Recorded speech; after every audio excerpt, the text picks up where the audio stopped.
আসসালামু আলাইকুম। চতুর্থ শ্রেণীর গণিত বই নিয়ে তোমাদের সাথে ধারাবাহিকভাবে আলোচনা করছি। তার ধারাবাহিকতা এখন তোমাদেরকে তৃতীয় অধ্যায় নিয়ে আলোচনা করব তোমাদের সাথে। দেওয়া আছে একটি হাঁসের দাম 354 টাকা। এরূপ 29টি হাঁসের দাম কত হবে? একটার দাম দেওয়া আছে, আমাদেরকে 29টা বের করতে হবে। তো আমরা জানি যখন কোনো কিছুর একটার দাম দেওয়া থাকে একাধিক বের করতে হয়, তাহলে আমাদেরকে গুণ করতে হবে।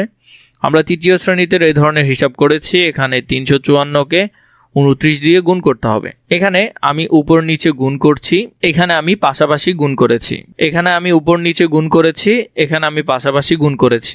তো এই যে বিষয়টা আছে এটা যদি আমরা দেখি তাহলে এখানে গুণটা দেওয়া আছে কিভাবে করবে। যেমন তাহলে এখানের মধ্যে 354কে আমরা 29 দিয়ে গুণ করব। 9কে যদি 4 দিয়ে গুণ করো 4 নং 36, 36-এর 6, হাতে আছে 3, 5 নং 45, 45 আর 3 48, 48-এর 8, হাতে আছে 4, 3 নং 27, 27 আর 4-এ 31। তাহলে এই প্রথম অংশটা আমরা লিখলাম, যেটা এই অংশটা গুণ করে আমরা এই অংশটা পেলাম। এখানে এগুলো তোমরা খুবই ভালো করে করেছো তৃতীয় শ্রেণীতে, তাই আর ওইভাবে দেখাতে হচ্ছে না। প্রথম ঘরের কাজ শেষ, তাই আমরা এখানে একটা শূন্য বসাবো। এরপরে 2 দিয়ে গুণ করব। যেমন 4 দুগুণে 8, 8 বসালাম, 5 দুগুণে 10, 10-এর 0, হাতে আছে 1, 3 দুগুণে 6, 6 আর 1-এ 7। এরপর যোগ করব, 0 আর 6 যোগ করলে 6, 8 আর 8 যোগ করলে 16, 16 6, হাতে আছে 1, 1 আর 1-এ 2, 2 বসালাম। এরপর 3 আর 7 হলো কত? 10, 10-এর 10 বসে গেল। সেম অঙ্কটা যদি আমরা পাশাপাশি করি এখানের মধ্যে একইভাবে করতে পারবে।